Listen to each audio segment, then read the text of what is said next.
بسم اللہ الرحمن الرحیم اللہم صلی علی سیدنا محمد بعدد کل ذرۃ من الف الف مرہ وبارک وسلم تسلیما کثیرا کثیرا برحمتک و بفضلک و بکرمک یا اکرم الاکرمین یا ارحم الراحمین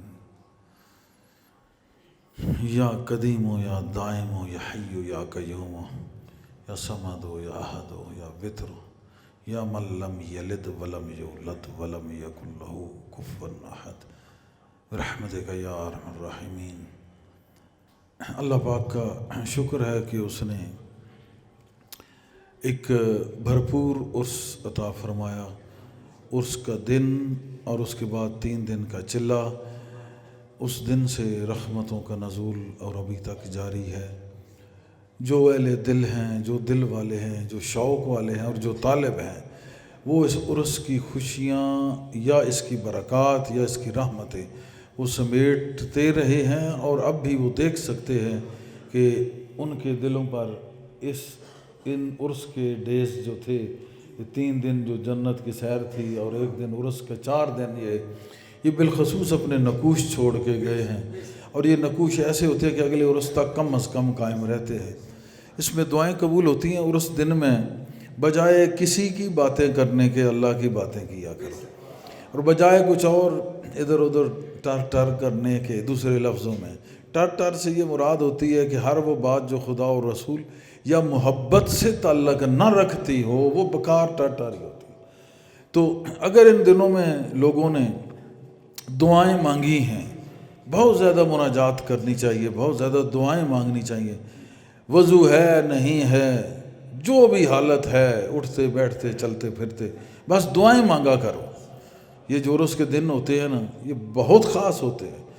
جہاں بھی مسلمین مومنین کا اجتماع ہو، اور محبین کا بالخصوص اہل محبت کا جہاں اجتماع ہو، وہاں جتنی آپ دعائیں مانگیں گے، مناجات کریں گے، بہت فائدہ ہے۔ چلتے پھرتے یا اللہ یہ عطا فرما، یا اللہ یہ عطا فرما، تاکہ اللہ جانتا تو ہے، وہ اتنا خوش ہو جائے کہ واقعتاً یہ محبین ہیں، محبت والے ہیں، اور اجتماع محبت میں آئے ہیں، اور کسی محبت والے کے پاس آئے۔ جتنی ہو سکے اس میں دعائیں کیا کرو، اور انشاءاللہ یہ قبول ہوتی ہیں۔ بہت سارے لوگ بتاتے ہیں کہ عرس پہ یہ دعا ہوئی، یہ دعا ہوئی۔ اب وہ ہم نے تو کوئی ویڈیو بنانی نہیں، اس کو فیس بک یا یوٹیوب پہ نہیں لگانا۔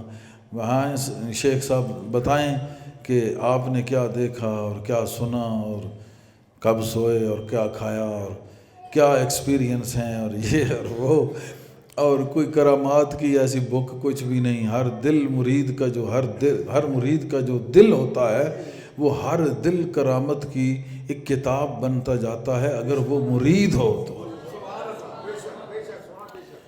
ہر خاتون، ہر مرد، اینی لیڈیز اور اینی جینٹس، اس کا جو ہارٹ ہے، دل ہے، وہ ایک بک ہے اس کے ٹیچر کی باتوں کی، کہ ہر بات اس میں وہ لکھتی ہے یا لکھتے ہیں یا لکھتا ہے، یا وہ ایسی کتاب ہے کہ اس میں جو اس نے سوچا تھا اس کے برعکس ہوا اور ٹھیک ہوا، یہ لکھتی ہے یا لکھتا ہے، یا پھر اس کی دعائیں جو اس نے مانگی تھیں عرسوں پہ، اجتماع میں، یا مرشد کی موجودگی میں، ان میں کیا تاثیر پائی، وہ یہ خود بخود دل لکھتا ہوتا ہے۔ یہ جب آپ اکیلے تنہا بیٹھے، الون بالکل، اس وقت آپ سوچا کریں تو آپ کو وہ دل ساتھ ساتھ بتانا شروع کرے گا کہ جب بھی میں ادھر گیا محفل میں نے یہ دیکھا، یہ مانگا، یہ ہوا، یہ ہوا۔ اچھا، جو چیزیں نہیں ہوتی ان میں بھی کوئی حکمت ہوتی ہے۔ اب بہت سارے لوگ خانہ کعبہ جا کے دعا مانگتے ہیں تو نہیں ہوتی، تو ان میں حکمت ہوتی ہے۔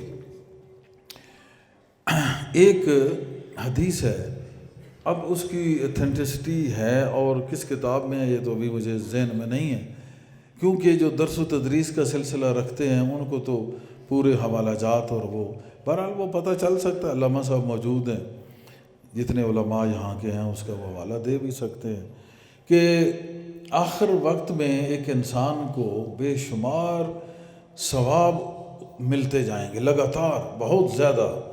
وہ حیران ہو جائے گا کہ میں نے کوئی خاص اتنی نیکی نہیں ہے، اور بڑی نیکیاں میرے نامہ اعمال میں آ رہی ہیں، یہ کیا وجہ ہے؟ تو اس وقت حکم ہوگا یہ وہ دعائیں ہیں جو قبول دنیا میں نہیں ہوئیں، آج وہ تیرے کام آ رہی ہیں۔ اس وقت وہ بندہ کہے گا کہ کاش ایک دعا بھی قبول نہ ہوتی، آج اور زیادہ بلند و بالا مقام ہوتا، کیونکہ پرماننٹ لائف تو وہ ہے۔ یہاں تو آئے بڑے بڑے بادشاہ، بڑے بڑے دنیا کے تاجور، اور گئے، آج ان کی کوئی نام و نشان بھی نہیں، اور ادھر بھی اگر کوئی اچھی کمائی کر کے گئے ہیں تو کسی کھاتے میں ہوں گے، نہیں تو جوتے پڑ رہے ہوں گے۔ تو نام اسی کا زندہ ہے جس نے اللہ کی محبت کا دم بھرا اور اللہ کی محبت کو حاصل کیا، حضور صلی اللہ علیہ وسلم کی محبت کو حاصل کیا۔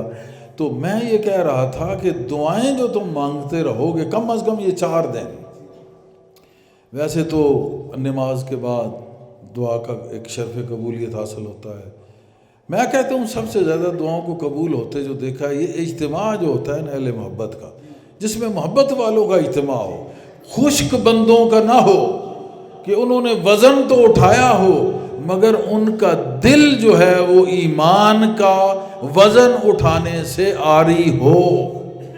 بات سمجھ آئی ہے؟ نہیں سمجھ آئی کہ ویسے تو بہت کچھ اٹھایا ہو مگر ایمان کا وزن یا اس کا ذائقہ نہ چکھا ہو، ان کی بات میں نہیں کر رہا۔ جو اہل محبت ہے، ظاہری رنگ ڈھنگ ان کا جو بھی ہے سو ہے، لیکن دل میں محبت رکھتے ہیں، اس صحابی کی طرح جس کو ایک دفعہ انہوں نے شراب پی لیا، کوڑے پڑے، جرم تھا، کچھ عرصے بعد پھر پی لیا، پھر کوڑے پڑے، بخاری اور مسلم کی حدیث ہے، تیسری دفعہ پھر کوڑے پڑے، ان کو اتنا کوئی ذائقہ آیا ہوا تھا وہ بار بار گھٹ بھر لیتے تھے، وہ پھر شریعت کا حکم تھا، کوڑے لگتے تھے۔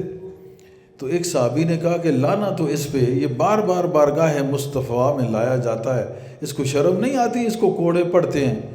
تو حضور صلی اللہ علیہ وسلم سن رہے تھے، رحمت کا دریا، وہ جوش میں آ گیا، انہوں نے کہا کہ اس پہ لعنت نہ بھیجو،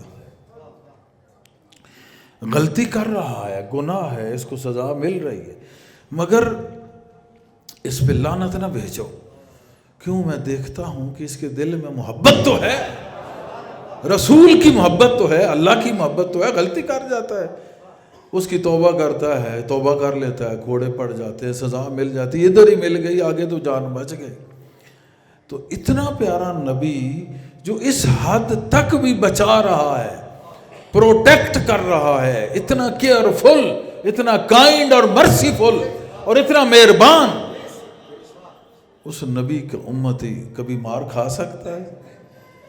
اپنے ہاتھ سے وہ مارے تو 100 بسم اللہ، کسی اور سے مار پڑنے نہیں دیتا، کسی اور سے مار نہیں پڑنے دیتا۔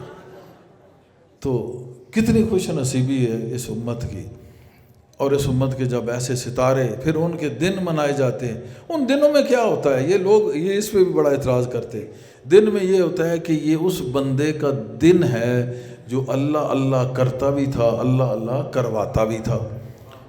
خود اللہ اللہ کرنا، جو اس سے بندی یا بندہ ملنے آتا تھا اس کو بھی اللہ اللہ پہ لگا دیتا تھا، کسی کو کہہ دیتا سبحان اللہ پڑھ لے، کسی کو کہتا تھا الحمدللہ، کسی کو اللہ اکبر، کسی کو پہلا کلمہ، کسی کو چوتھا کلمہ، کسی کو تیسرا کلمہ، کسی کو استغفار، کسی کو درود پاک، کسی کو نوافل، کسی کو قرآن کریم، کسی کو میڈیٹیشن، اور کسی کو کہتا ہے سانس کی حفاظت کر لے، سانس اندر جائے باہر جائے حفاظت کر لے، اپنی سوچوں کی حفاظت کر لے، اپنے قدموں کی حفاظت کر لے، اپنی آنکھوں کو بچا لے۔ اوروں سے بچائے گا تو اس کو تب دیکھے گا، اوروں میں یہ آنکھیں پھنس جائیں گی، یہ لڑ جائیں گی، اور یہ پھر تجھے لڑ جائیں گی، کسی اور کا نہیں ہونے دیں گی، تو پھر اس کو تو خاک دیکھے گا۔ لہذا ایسا کر کے تو بچا ان کو اور دیکھ اس کو، ٹھیک ہے؟ تو یہ ایسا بندہ تھا، آج اس کا دن ہے، ہم اس لیے اکٹھے ہوئے ہیں کہ اس کی تعلیمات کا اعادہ کر سکیں، دوبارہ ارادہ کر سکیں، اور تجدید ارادہ کر سکیں کہ یہ وہ بندہ تھا رسول شاہ خاکی، یہ کہتا تھا، یہ کہتا تھا، یہ کہتا تھا، یہ کہتا تھا۔ آج ہم اکٹھے ہو کے تجدید عہد کر رہے ہیں کہ پچھلا سال گزر گیا، اب آئندہ سال یوں گزرے گا کہ جو تعلیمات ہیں ان کو اپنانے کی ہم کوشش کریں گے.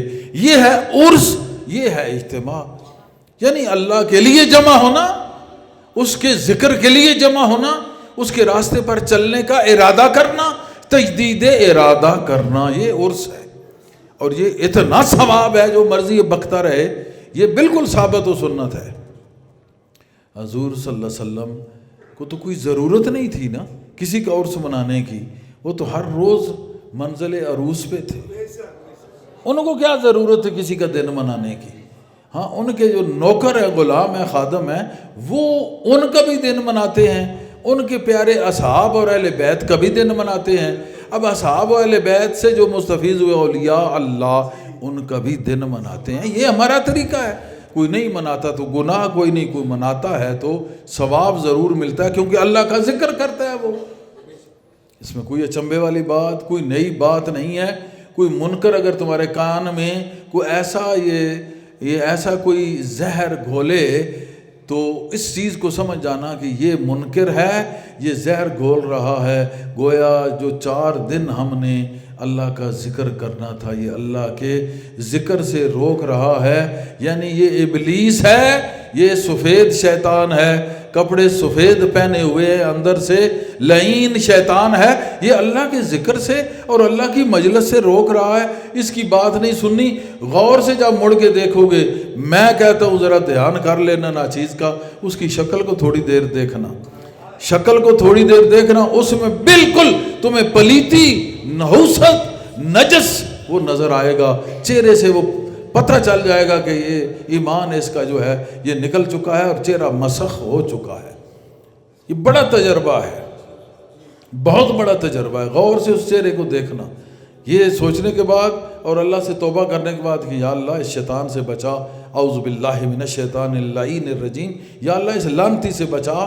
تو تھوڑی دیر بعد جب اس کی طرف دیکھو گے، اسی چہرے میں تمہیں انتہائی لعین شکل نظر آئے گی، اللہ کی لعنت نظر آئے گی. کیونکہ اللہ خوش ہو کے تمہاری آنکھ کے حجابات اٹھا دے گا، پردہ ہٹا دے گا. جب مرشد کا خیال آتا ہے نا تو پردے اٹھ جاتے ہیں. تو مرشد کے خیال توبہ کرنے کے بعد اور مرشد کا خیال رکھنے کے بعد جب پھر تم وہ اگر بندی ہو یا بندہ ہو اس کی شکل غور سے دیکھنا، تھوڑی دیر کے بعد تمہیں نظر آنا شروع ہو جائے گا کہ کس طرح لعنت اس چہرے پہ برس رہی ہے. یہ اللہ کا نور ہے ذکر، یہ بہت کچھ عطا کرتا ہے. یہ محفلیں، یہ مجلسیں بہت کچھ علم دیتی ہیں، بہت کچھ دل کا پیار دیتی ہیں اور زندگی سوار دیتی ہیں، اور ایک بار نہیں بار بار دیتی ہے، اور جس کے مقدر میں ہے وہ مستوار دیتی ہے. اللہم صلی علی سیدنا محمد وآلہ وصحبہ وبارک وسلم.